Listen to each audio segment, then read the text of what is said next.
بسم اللہ الرحمن الرحیم۔ یہ تلخ حقائق ہیں کہ جن کا بیان ناگزیر ہے، جن کے بغیر سرے سے نہ ہم کربلا کو سمجھ سکتے ہیں، نہ عاشورہ کی الف با کو سمجھ سکتے ہیں،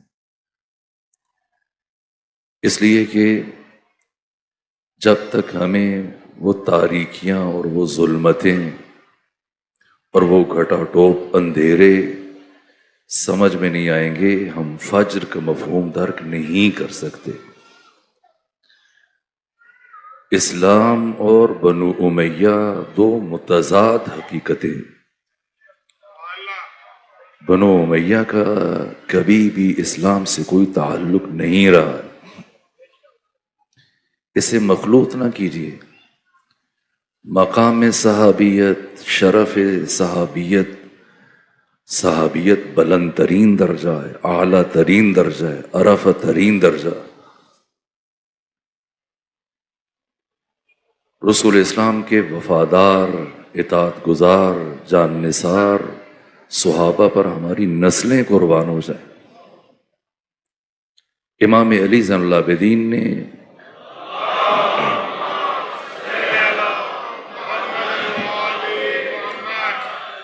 جو 54 دعائیں اپنے فرزند جناب زید کو املا کروائیں، جو مجموعہ صحیفہ کاملہ یا صحیفہ سجادیہ کے نام سے مشہور ہے، ان میں سے ایک دعا رسول اسلام کے صحابہ کرام سے متعلق ہے۔ صحابہ کرام کی عظمت اس قدر بلندتر ہے کہ صحابہ کرام کی شان، ان کی رفعت، ان کی توقیر، کہ ختمی مرتبت نے اپنے صحابہ سے متعلق جو ارشادات ہیں، اگر آپ عمار یاسر کو لیں تو پیغمبر نے جناب عمار یاسر کو حق اور باطل کا معیار قرار دیا۔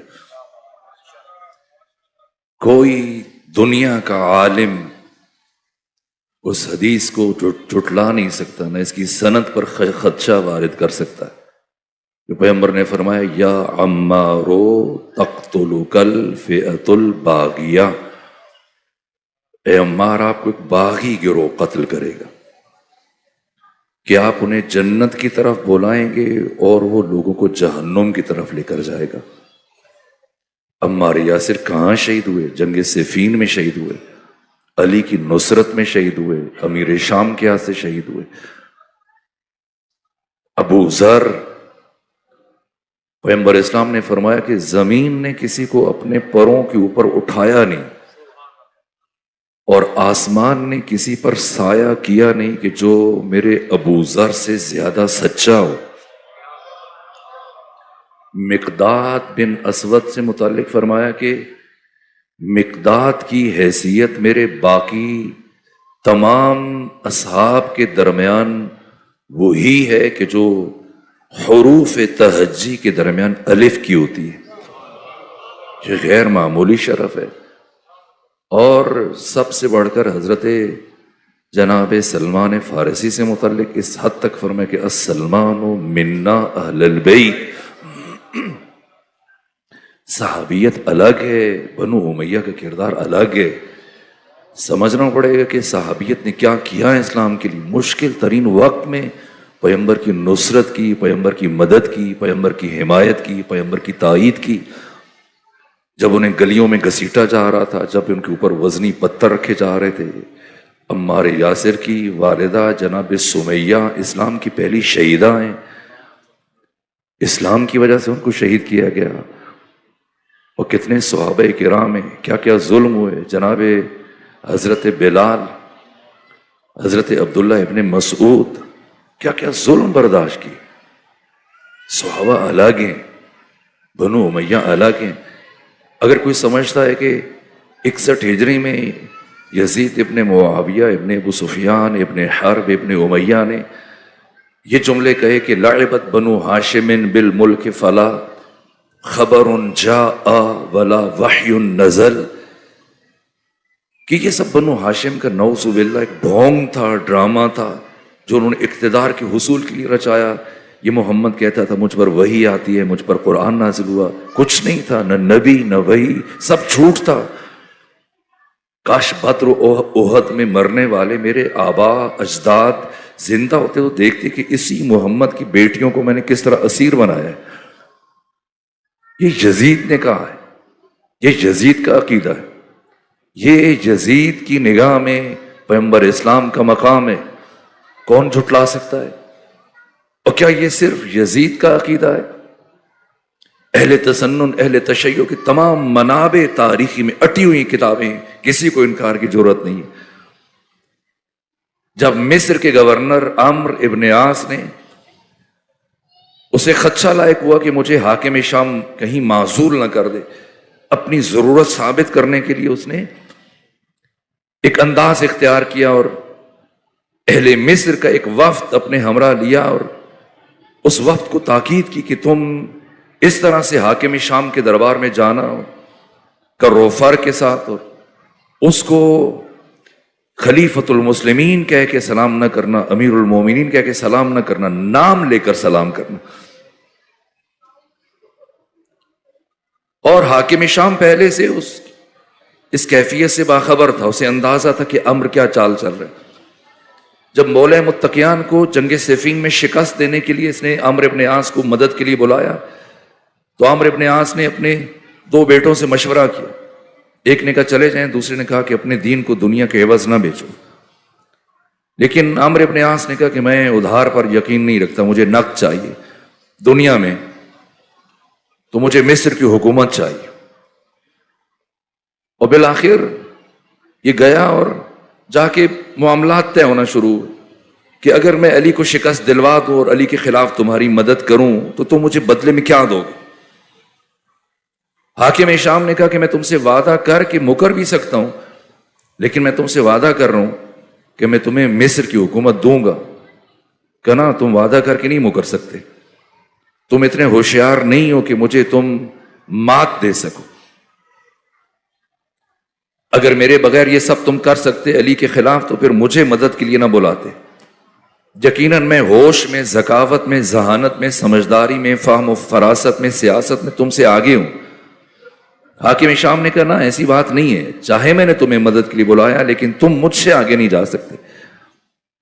دلیل کیا ہے کہ ابھی بتاتا ہوں. اور اسے باتوں میں لگایا اور کچھ وقت گزرنے کے بعد کہا ذرا کان قریب لے کے آؤ تو ایک راز کی بات بتاؤں. عمرو ابن عاص حاکم شام کا وزیر اپنا کان حاکم شام کے قریب لے کر گیا تو اس نے کہا دیکھ لو اپنی سمجھداری. کہا کیوں, کیا ہوا؟ کہا اتنی دیر سے ہم سب راز کی باتیں کر رہے ہیں اور اہم ترین باتیں کر رہے ہیں اور بہت حساس گفتگو کر رہے ہیں اور یہاں کوئی بھی نہیں ہے, تو جب ان سب باتوں کے لیے تیرا کان میں اپنے قریب نہیں لے کے آیا تو اب مجھے کیا ضرورت پیش آئی تھی یہاں؟ اس کا مطلب کہ میں نے تمہیں متوجہ کیا اور توجہ دلانے کے باوجود بھی تم میری بات میں آ گئے اور تم نے کان آگے بڑھا دیا. یعنی میں تمہیں شکار کرنے کی صلاحیت رکھتا ہوں, لیکن اس کے باوجود کہہ رہا ہوں کہ اگر علی کے خلاف میری مدد کرو تو میں وعدہ کر رہا ہوں میں تمہیں مصر کی حکومت دوں گا. مصر کی حکومت دی اور بعد میں چاہا کہ اپنے کسی اور رشتہ دار کو عمرو ابن عاص کو ہٹائے اور اسے رکھے. یہ بات عمرو ابن عاص تک پہنچی تو اس نے مصر کے اکابرین کا وفد جو اس کے قریبی تھے, سردار تھے, جاننے والے تھے, ان سے کہا جاؤ اور اس طرح جانا تاکہ اسے یہ اندازہ ہو کہ مصر کے ان اکھڑ اور ان سخت اور تند مزاج افراد کو صرف عمرو ابن عاص کنٹرول کر سکتا ہے, دوسرا کوئی شخص وہاں پر حکمرانی نہیں کر سکتا. تو یہ افراد اس کے جس طرح سے سمجھا سکھا کے بھیجا گئے, لیکن حزب حاکم نے پہلے سے سمجھ لیا کہ اب عمرو ابن عاص نے کیوں بھیجا.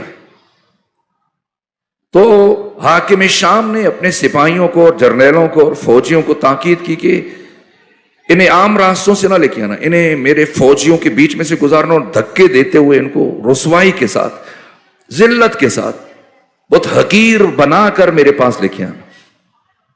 وہ جہاں سے گزر رہے ہیں کہ ادھر دھکا دیتا ہے, دوسرا ادھر دیتا ہے, کبھی اٹھتے ہیں بیٹھتے ہیں. یہاں تک کہ جب امیر شام تک پہنچے تو اتنے گھبرائے ہوئے تھے.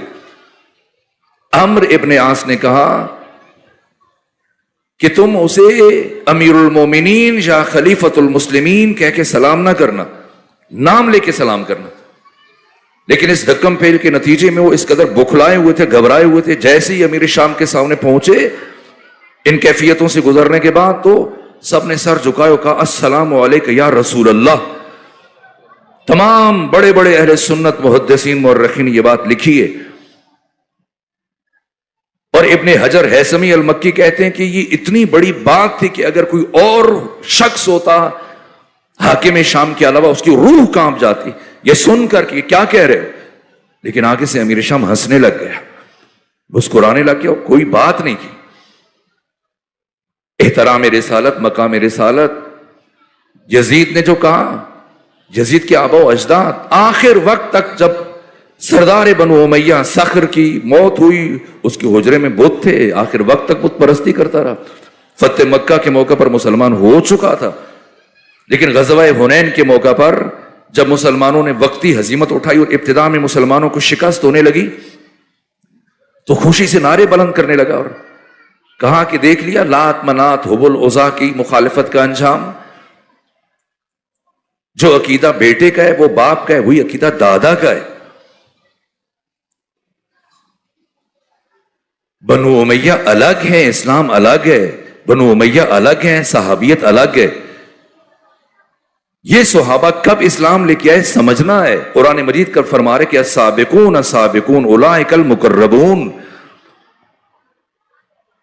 اوائل میں جو مسلمان ہوئے صحابہ ان کا درجہ الگ ہے، بعد میں بیعت رضوان والوں کا درجہ الگ ہے، ہجرت سے پہلے والوں کا مقام الگ ہے، ہجرت سے بعد والوں کا مقام الگ ہے، درجہ بندی ہے. اور فتح مکہ کے موقع پر جتنے افراد اسلام جنہوں نے قبول کیا انہیں صحابہ میں نہیں شامل کیا جاتا. اہل سنت عالم ہیں. آپ کے لاہور کے قاری ظہور احمد فیضی اور بہترین کتاب لکھی ہے، اسی موضوع پر کتاب لکھی الصحابہ والطلقاء. حد فاصل کھینچی ہے، صحابہ الگ ہیں، طلقاء الگ ہیں. فتح مکہ کے موقع پر جب ختمی مرتبہ مکہ میں داخل ہوئے تو کفار مشرکین پریشان تھے اور ڈرے ہوئے تھے کہ پتہ نہیں پیغمبر اسلام آج ہمارے ساتھ کیا رویہ اختیار کریں گے، کیا سزا دیں گے، مار ڈالیں گے، شہر بدر کر دیں گے، گھروں کو گرا دیں گے، نظر آتش کر دیں گے، ہمیں گرفتار کر کے لے جائیں گے. سب بیک زبان پیغمبر اسلام کے سامنے اکٹھے ہوئے مشرکین مکہ کہنے لگے اے کریم ابن کریم بتائیں آج آپ ہمارے ساتھ کیا معاملہ کریں گے. پیغمبر نے فرمایا اقول کما قال اخی یوسف، میں وہی بات کروں گا جو یوسف نے اپنے بھائیوں سے کہی. لا تثریب علیکم اليوم فاذهبوا فانتم الطلقاء. جاؤ آج کوئی سزا نہیں ہے، سب آزاد ہو. یہ طلقاء الگ ہیں، صحابہ الگ ہیں. معیار صحابیت ذات ختمی مرتبت ہے، معیار صحابیت ذات فاطمہ زہرا ہے. صحابیت کا پیمانہ پیغمبر گرامی اسلام کی ذات ہے. جو مرحوم اقبال نے کہا کی محمد سے وفا تو نے تو ہم تیرے ہیں، یہ جہاں چیز ہے کیا لوح و قلم تیرے ہیں. یہ معیار صحابیت ہے. ہمارے نزدیک صحابیت کو ماپنے کا کوئی اور پیمانہ نہیں ہے. یا رسول ہیں یا بطول ہیں. رسول اسلام کی ذات ہے. ہماری جانیں قربان رسول اسلام کی وفادار صحابہ پر، رسول اسلام کی اطاعت گزار صحابہ پر، رسول اسلام کے جانثار صحابہ پر، رسول اسلام کا ساتھ دینے والے صحابہ پر، رسول اسلام کے ساتھ مل کر جنگ کرنے والے صحابہ پر، رسول اسلام کو جنگ میں تنہا نہ چھوڑ کر جانے والے صحابہ پر،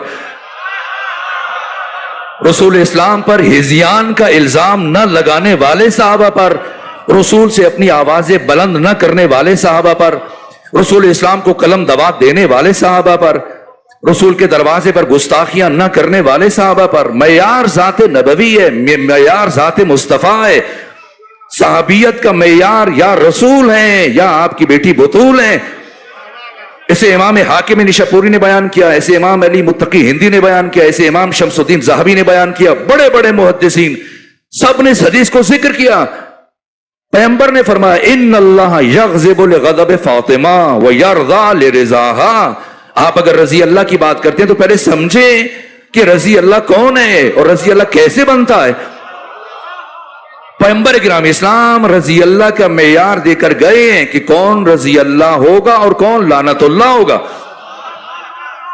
ڈھونڈ کے بتائیں اہل اسلام میں سے کون سا ایسا محدث ہے جو اس حدیث کا انکار کر سکے، اس کی سند میں، اس کی دلالت میں جو پیغمبر نے فرمایا ان اللہ یغضب لغضب فاطمہ ویرضا لرضاها، اللہ کا غضب فاطمہ کے غضب میں، اللہ کی رضا فاطمہ کی رضا میں. یہ عجیب بات ہے.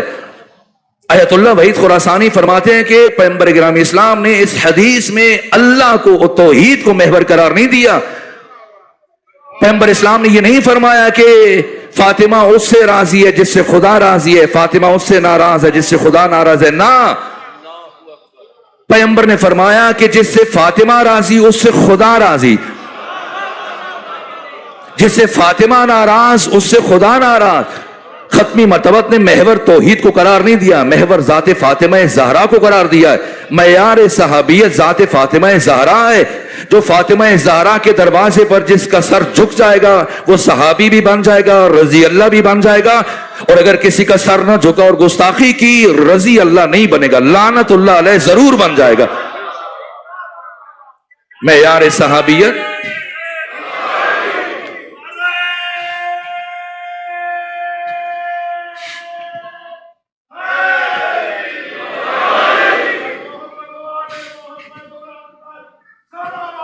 صلی اللہ محمد محمد. رضی اللہ ایک منصب ہے. آپ رضی اللہ کے معیار کو نہ گرائیے، ہر ایک کے ساتھ یہ سٹیکر، یہ عنوان مت تھوپیے رضی اللہ کو. آپ کثیف ترین اور بد کردار ترین اور اسلام دشمن افراد کے ساتھ رضی اللہ کا ٹائٹل لگا کے کہ ان کی عزت میں اضافہ کریں گے. تاریخ چھلک رہی ہے، حدیث کی کتابیں ہیں، سب کچھ بیان ہو چکا ہے. آپ نے تو اتنا گرایا ہے رضی اللہ کے معیار کو کہ اٹھ کر یزید جیسوں کے ساتھ بھی رضی اللہ لگا دیا ہے. تو کیا آپ نے یزید کے ساتھ رضی اللہ کا ٹائٹل لگا کے یزید کی عزت میں کچھ اضافہ کیا؟ سب جانتے ہیں یزید کی حقیقت کیا ہے.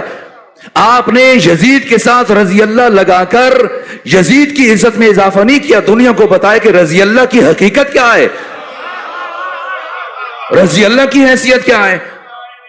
آج کا یزید ٹرمپ، ڈونلڈ ٹرمپ، لوگ اٹھتے ہیں اور جا کر اس سے کہتے ہیں کہ یہ مثلاً اس کو نوبل پیس پرائز مل جانا چاہیے. سب جانتے ہیں، خود امریکن جانتے ہیں، خود دنیا کے تمام باشعور انسان ان حقیقتوں سے باخبر ہیں. اس وقت دنیا کے سب سے بڑے قاتل کو، سب سے بڑے ظالم کو اگر آپ یہ عنوان دیں، یہ نوبل پیس پرائز دے دیں، اس کو یہ امن اور سلامتی کا یہ تمغہ دینا چاہتے ہیں، یہ اس کی عزت میں اضافہ نہیں ہوگا. ہر باشعور انسان جانتا ہے کہ وہ کیا ہے. ہاں، لیکن دنیا کو پتہ چل جائے گا کہ اس طرح کے تمغوں اور ان نوبل پرائزز کی ان کی حیثیت کیا ہے، ان کا مقام کیا ہے. صحابیت شرف ہے، صحابیت مقام ہے. صحابہ کو الگ رکھیں، بنو امیہ کو الگ رکھیں. بنو امیہ کا وجود کب اسلام میں شامل ہوا؟ کیا اسلام کی حقانیت سے متاثر ہو کر؟ جو شخصیات اسلام کی حقانیت سے متاثر ہو کر اسلام کے دامن میں آئیں، دیکھیں ان کا کردار. ابو ذر، اتنی اذیتیں دی گئیں ابو ذر کو، شہید ربضہ، رول گئے، پردیس میں شہید ہو گئے. کیا کیا برداشت نہیں کیا حضرت ابو ذر غفاری نے. کبھی شام بھیجا جا رہا ہے، کبھی ربضہ بھیجا جا رہا ہے، ساروں میں بھوکے پیاسے شہید ہو گئے. لیکن یہ ابو ذر کیسے اسلام لے کے آئے؟ کسی نجومی کی پیشن گوئی پر اسلام قبول نہیں کیا ہے. جیسے یہ علامہ جلال الدین سیوطی جیسے محقق نے لکھا ہے، غیر معمولی شخصیتیں جن کی وفات 911 ہجری میں ہوئی، صاحب تفسیر در المنصور، اپنی تاریخ میں تحریر کیا ہے کہ دو افراد نے کیسے اسلام قبول کیا. جو وجوہات ذکر کی ہیں، نجومی نے پیشن گوئی کی کہ یہ شخص جس کا نام محمد ہے، جو نبوت کا دعویٰ کر رہا ہے، ان قریب یہ حکومت بنانے میں کامیاب ہو جائے گا. اور اس کی پیشن گوئی پر اتنا محکم یقین تھا. نہ مفادات کے حصول اور امیدوں پر اسلام لے کے آنا اور ہے، اسلام کی حقانیت سے متاثر ہو کر. کیسے اسلام قبول کیا جناب حضرت ابو ذر نے؟ اپنے گھر میں بیٹھ کے کھانا کھا رہے ہیں اور آپ کے بڑے بھائی مکہ سے ہو کے واپس آئے. یہ پوچھتے ہیں کہ بتائیں کیا حالات ہیں مکہ کے؟ کہ مکہ کے حالات بہت عجیب ہیں. کہ کیا ہوا ہے؟ کہ مکہ اب رہنے کے قابل نہیں ہے.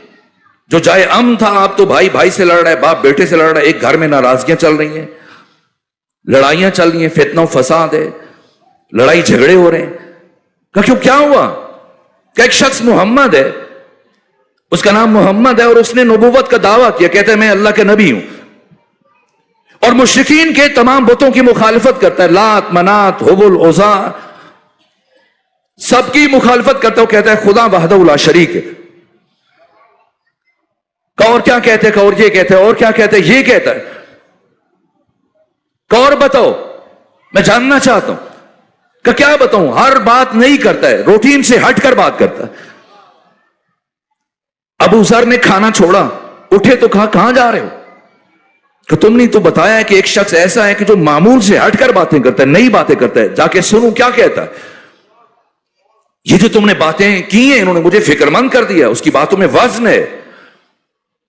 یہ قرآن مجید ہمیں بیان فرماتا ہے فَبَشِّرْ عِبَادِيَ الَّذِينَ يَسْتَمِعُونَ الْقَوْلَ فَيَتَّبِعُونَ أَحْسَنَهُ. میرے حبیب میرے ان بندوں کو بشارت دیجئے جو ہر ایک کی بات کو انتہائی توجہ سے سنتے ہیں. استماع، سماع نہیں. یہ جو آپ بینر دیکھتے ہیں اور اشتہار دیکھتے ہیں محفل سماع، سماع الگ ہے، استماع الگ ہے. گانے کا سماع حرام نہیں ہے، موسیقی کا سماع حرام نہیں ہے، استماع حرام ہے. آپ گاڑی میں بیٹھے ہیں، آواز کانوں سے ٹکرا رہی ہے، آپ کا دھیان نہیں ہے تو آپ کو کوئی گناہ نہیں ہے. گناہ تب شروع ہوگا جب آپ کان دھریں گے اور توجہ سے سننا شروع کریں گے، اور وہ آپ کے وجود پر، دل و دماغ پر، احساسات پر وہ باتیں اگر اثر انداز ہوگی. یہ اسے کہتے ہیں استماع. سماع سننا، استماع دقت سے، غور سے سننا. اور قرآن فرما رہے ہیں میرے مصطفیٰ میرے ان بندوں کو بشارت دیجئے یستمعون القول. قول کے اوپر الف لام داخل ہے، اس کا مطلب استغراق، یعنی ہر ایک کی بات کو سنو، سب کو سنو. کیا کہتے ہیں؟ ہمارے یہاں قدغن نہیں ہے، ڈر نہیں ہے، خوف نہیں ہے، ہمیں اپنے عقیدے کی حقانیت پر یقین ہے. ہمارے یہاں یہ نہیں سکھایا جاتا کہ نہ جاؤ اس کی محفل میں نہ بیٹھو نکاح ٹوٹ جائے گا. نہ، ہمیں قرآن نے سکھایا، ائمہ دین نے سکھایا جاؤ ہر ایک کی بات سنو. یستمعون القول. میرے مصطفیٰ میرے ان بندوں کو بشارت دیجئے، خوشخبری دیجئے جو ہر ایک کی بات سنتے ہیں لیکن سن کر سن نہیں ہو جاتے. فَيَتَّبِعُونَ أَحْسَنَهُ. پھر چنتے ہیں جو سب سے اچھی بات ہوتی ہے اس کو منتخب کر لیتے ہیں، اس کی پیروی کرتے ہیں، اس کے مطابق زندگی گزارتے ہیں. یہ ابو ذر اسی وقت اٹھے، کھانا چھوڑ دیا، اسی حالت میں لباس تبدیل نہیں کیا، پہنچے مکہ. پوچھ رہے ہیں وہ شخص جس نے نبوت کا دعویٰ کیا ہے، جس کا نام محمد ہے، کہاں ہے؟ اتفاق سے، البتہ ارسطو کہتے ہیں کہ کائنات میں نے اتفاق نامی چیز وجود نہیں رکھتی. نظام کائنات نظام علل و اسباب ہے، رابطوں کا جہان ہے. مکہ کی سرزمین پر ابو ذر کی ملاقات سب سے پہلے جس ہستی سے ہوئی اس کا نام علی ابن ابی طالب ہے. کہا مجھے محمد مصطفیٰ سے ملنا ہے. کہا آئیے میں آپ کو لے کے چلتا ہوں. علی اپنے ہمراہ لے کر گئے جناب ابو ذر کو، پیغمبر اسلام کے پاس بیٹھے، گفتگو شروع ہوئی اور کہا بتائیے اپنے عقائد، اپنے نظریات، اپنے افکار میں نے کچھ سنے اور اب آپ کی زبان سے سننا چاہتا ہوں. پیغمبر بتا رہے ہیں، ابو ذر سن رہے ہیں، وجود پر لرزت آ رہی ہے. کلام حق ہے جو اثر انداز ہو رہا ہے. روح اتنی پاک ہے، روح اتنی طیب ہے، روح اتنی طاہر ہے. یہ ابو ذر ابھی پیغمبر کا بیان ختم نہیں ہوا. کہا آقا اجازت دیں میں کلمہ پڑھتا ہوں، مسلمان ہوتا ہوں اور آپ کی شہادت کا، آپ کی نبوت کا اقرار کرتا ہوں، گواہی دیتا ہوں کہ آپ اللہ کے نبی ہیں. اجازت دیں کہ میں کچھ وقت کے بعد دوبارہ آپ کے پاس حاضر ہوں. جب پاک دل پر کلام حق پڑھا جاتا ہے تو اس کا اثر فوراً ظاہر ہوتا ہے. اٹھے اور اٹھ کر فوراً مسجد الحرام کی طرف چلے، خانہ کعبہ پہنچے جہاں مشرکین تھے، بتوں کی پرستش کر رہے تھے، پوجا کر رہے تھے. ایسے میں گئے اور اہل مکہ کو خطاب کیا، سنو اہل مکہ میں تم سے کچھ کہنا چاہتا ہوں. سب متوجہ ہو کہ اجنبی کون ہے، کیا کہنا چاہ رہا ہے. جب سب ہمت انگوش ہوئے تو جو پیغمبر سے سنا سب پڑھ کے ان کو اسی طرح سے سنایا، بتایا یہ حق ہے.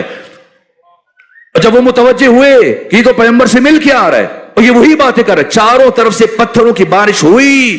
ابو ذر لہو لوہان ہو گئے، زخمی ہوئے اور مولا متقین اٹھا کر لائے ابو ذر کو پیغمبر کی خدمت میں. اور خود امیر المومنین نے اپنے ہاتھوں سے ابو ذر غفاری کی مرہم پٹی کی. اور اس کے بعد یہ تعلق برقرار ہوا جو آخر دن تک رہا. ابو ذر بھی علی کے ساتھ رہے اور علی بھی ابو ذر کے ساتھ رہے. جب خلافت سیوم میں جناب ابو ذر کو شہر بدر کر دیا کہ آپ مدینہ نہیں رہ سکتے، اور جب بھیجا گیا اور مروان بن حکم نے یہ بات پڑھ کے سنائی کہ کسی شخص کو اہل مدینہ سے اجازت نہیں کہ ابو ذر کو بدرکا کرے، خدا حافظ کرے، اور انہیں رخصت کرنے جائے. لیکن امیر المومنین اپنے دو بیٹوں کے ساتھ امام حسن، یہ ابو ذر کا مقام ہے، یہ شرف ہے، علی جائیں استقبال کے لیے. ورنہ کتنے لوگ مدینے میں مرے، پیغمبر مولا متقیان کے ہمسائے تھے، لیکن کبھی آپ کو اس کے جنازہ میں نہیں دیکھا گیا. ابو ذر جناب سلمان مدائن میں وفات ہوتی ہے، مولا متقیان مدائن چاہتے ہیں نماز جنازہ میں شرکت کرنے کے. سمجھنا ہے ابو ذر کی شخصیت کا اندازہ لگانا ہو تو علی امام حسن امام حسین کو لے کر استقبال کے لیے گئے. اور ابو ذر نے کہا کہ میری قیامت تک آنے والی نسلوں کے شرف کے لیے کافی کہ علی اپنے بیٹوں کے ساتھ مجھے چھوڑنے کے لیے آئے. اور مروان بن حکم پہلے سے کھڑا تھا کہ دیکھوں کون ابو ذر کے ساتھ کوئی آتا یا نہیں آتا. دیکھا جیسے ہی سامنے علی ابن ابی طالب ہیں، امام حسن امام حسین، تو کہنے لگا کہ آپ نے خلیفہ کا حکم نہیں سنا تھا کہ کوئی ابو ذر کا بدرکہ کرنے نہیں آئے گا، کوئی خدا حافظ کہنے نہیں آئے گا. باقی عجیب انداز ہے، جیسے پیغمبر نے حکم کو اور اس کے بیٹے مروان کو شہر بدر کیا کہ نہ یہ میری زندگی میں مدینے میں قدم رکھ سکتے ہیں، نہ میرے بعد کبھی آ سکتے ہیں. وہی انداز مولا متقیان کا ہے. جب اس نے بات کی تو مولا متقیان نے اسے اس لائق نہیں سمجھا کہ بات کریں، گفتگو کریں، اس کی بات کا جواب دیں. الٹے ہاتھ کا تھپڑ اس کے منہ پہ مارا. جب تک زندہ رہا اس کا چہرہ اسی طرح سے موڑا رہا. جب بات کرتا تھا ٹھوڑی ہلتی تھی. یہ امیر المومنین، یہ صحابی ابو ذر اسلام کی حقانیت سے متاثر ہو کر کلمہ پڑھا، اسلام قبول کیا. آج آپ دیکھتے ہیں لبنان میں جو مسلمان ہیں، باقی خطوں میں بھی دیکھ لیجئے، جہاں بنو امیہ کے ذریعے سے اسلام پہنچا، اسپین ہے، اسپانیہ ہے، غرناطہ ہے، تلہ تلہ اشبیلیہ، یورپ میں جو اسلام گیا 800 سال حکومت رہنے کے باوجود بات ختم ہو گیا. لیکن جو پودا ابو ذر نے لگایا، کہاں گئے؟ آپ کو لبنان میں شہر بدر کیا گیا. جو پودا لگایا وہ شجرہ طیبہ آج بھی حزب اللہ کی شکل میں باقی ہے.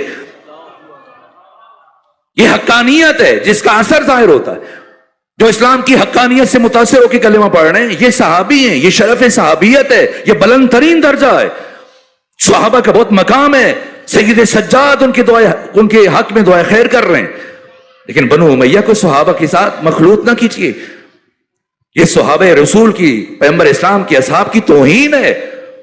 کب اسلام قبول کیا؟ فتح مکہ کے موقع پر. ایک شخص اپنے دو بیٹوں کے ہمراہ آتا ہے. جب دیکھتا ہے کہ اب کوئی دوسرا راستہ نہیں بچا، جان کے خوف سے، ایک 18 سال کا بیٹا، ایک 20 سال کا بیٹا ہے، ان کے ہمراہ یہ شخص آتا ہے، پیغمبر سے کہتا ہے ہاتھ بڑھائیں، میں کلمہ پڑھنا چاہتا ہوں. صرف اسلام کا لبادہ اڑا جان بچانے کے لیے، اسلام کا ماسک چہرے پر لگایا اور ڈرتے ہوئے پتہ نہیں پیغمبر اسلام میرے اس شہادتین کے اقرار کو قبول کرے یا نہیں کریں. لیکن پیغمبر نے ہاتھ آگے بڑھا دیا. وہ اس کی تدبیر تھی، یہ خدا کی تدبیر تھی. اور آج کفر نے ارادہ کیا کہ وہ اسلام کا لبادہ اوڑھ کر، اسلام کا لباس اوڑھ کر اسلام کی نورانی پیکر میں شامل ہو، اور 22 سال 17 سال جس اسلام کو باہر سے حملے کر کے ختم نہ کر سکا، اس کے اندر شامل ہو کر اس کی جڑوں کو کاٹے، اس کی شاخوں کو کاٹے، اصول کو، فروع کو یوں مخلوط کر دے، حق اور باطل کو آمیختہ کر دے، خیر اور شر کو الجھا دے کہ پھر قیامت تک انسان سر پکڑ کے بیٹھ سکے حق کیا ہے، باطل کیا ہے، خیر کیا ہے، شر کیا ہے، نیکی کیا ہے، بدی کیا ہے، اچھائی کیا ہے، برائی کیا ہے. یہ اس کی کوشش تھی بنو امیہ کی. لیکن اسی دن کے لیے اللہ نے نور حسین ابن علی کو اتارا. حسین کون ہے؟ جیسے شاعر نے کہا کہ جب خیر و شر میں دقت تفریق ہو گئی، بے ساختہ حسین کی تخلیق ہو گئی. اسی دن کے لیے اللہ نے نور حسین ابن علی کو کائنات میں بھیجا.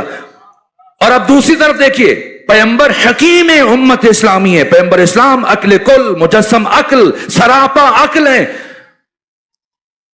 اگر کوئی پیغمبر کرام اسلام کے اقدامات کو اور آپ کے افعال اور اعمال کو احساسات، جذبات پر حمل کرتا ہے، نواسا تھا اس لیے پیار کرتے تھے، اس لیے سواری، تو گھر کے اندر سواری دیں. یہ مدینے کی گلیوں میں، کوچوں بازار میں کیوں لے کے آ رہے ہیں حسین کو؟ یہ کیا انداز ہے پیغمبر کرام اسلام کا؟ پہلے بھی تو حسین مکہ میں تھے، مدینہ میں تھے. جب پیغمبر آئے فتح مکہ کے لیے تب تو دروازے پہ نہیں کھڑے ہوتے تھے. لیکن مرحلہ ہے کب پیغمبر نے حسین کے دروازے پر رکنا شروع کیا. یہ باتیں احساسات، جذبات، عواطف سے بالاتر ہیں.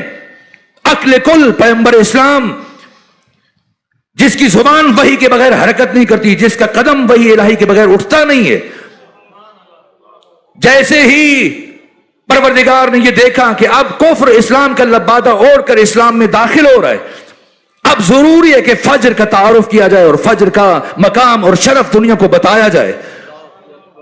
میں تدریجاً اپنے موضوع کی طرف بڑھتا چلا جا رہا ہوں۔ فجر سے مراد حسین ابن علی، اور پیغمبر فجر کا تعارف کروا رہے ہیں۔ اس سے پہلے پیغمبر اسلام کا یہ معمول رہا، ہمیشہ روز گھر سے نکلتے مسجد نبوی چلے جاتے، جا کے بیان کرتے، درس دیتے، نماز کے لیے جا رہے ہیں، کبھی کبھار سیدہ زہرا کے یہاں آتے ہیں، لیکن کبھی دروازے پر نہیں رکے۔ پڑھ لیجئے جا کے جو سیرت اور حدیث کتابیں۔ لیکن فتح مکہ سے پلٹنے کے بعد پیغمبر کا انداز بدل گیا، اب گھر سے اٹھتے ہیں مسجد نبوی جانے کے لیے، لیکن مسجد جانے سے پہلے ایک دروازے پر کھڑے ہو کر قرآن کی آیتیں پڑھتے ہیں، درود و سلام پڑھتے ہیں۔ اس گھر میں 2 بچے رہتے، ایک حسن ایک حسین، لیکن حسن اپنے بابا علی کے ساتھ جاتے، حسین کو پیغمبر اکرم اسلام ہر روز خود اٹھا کر لے کے جاتے، اور یہ معمول بن گیا، حسین کا مزاج بن گیا۔ ہر روز امام حسین کو انتظار رہتا، میرے نانا آئیں گے مجھے لے کے جائیں گے۔ اور کئی مہینے برابر اسی طرح سے جب پیغمبر اسلام حسین کو ہمراہ لے کر جاتے رہے، تو صحابہ کرام کو بھی اندازہ ہو گیا کہ اب پیغمبر ہمیشہ حسین کو لے کے آتے، بالاستیعاب، مسلسل، بغیر وقفے کے پیہم۔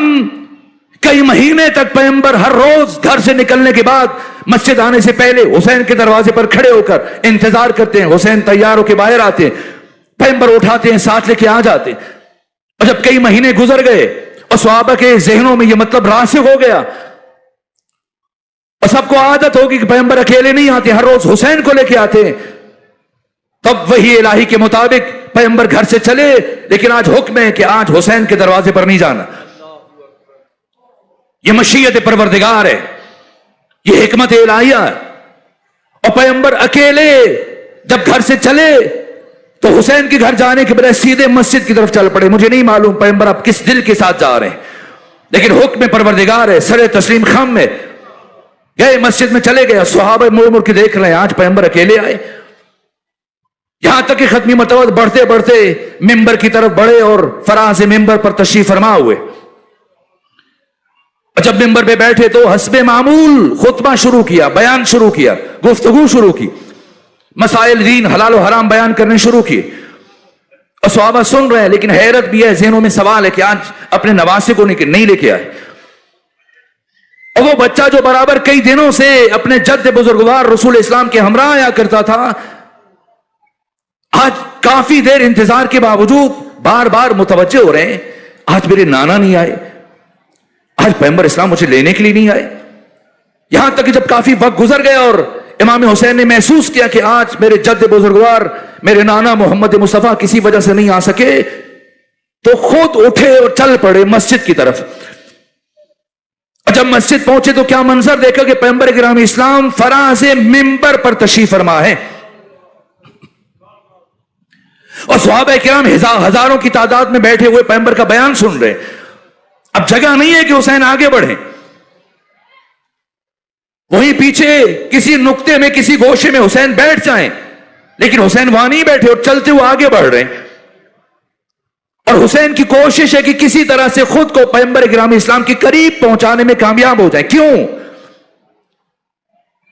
اس لیے کہ حسین ابن علی کا پیغمبر سے وہی تعلق ہے جو مچھلی کا پانی سے ہوتا ہے۔ نہ حسین محمد مصطفیٰ سے دور رہ سکتے ہیں، نہ پیغمبر اسلام حسین سے دور رہ سکتے ہیں۔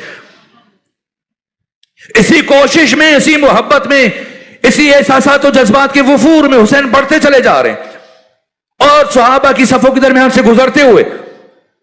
لیکن اس سے پہلے کہ پیغمبر اسلام سے قریب پہنچتے، ناگاہ حسین کا قدم آپ کے دشداشا میں الجھا، حسین الجھ کر گرے۔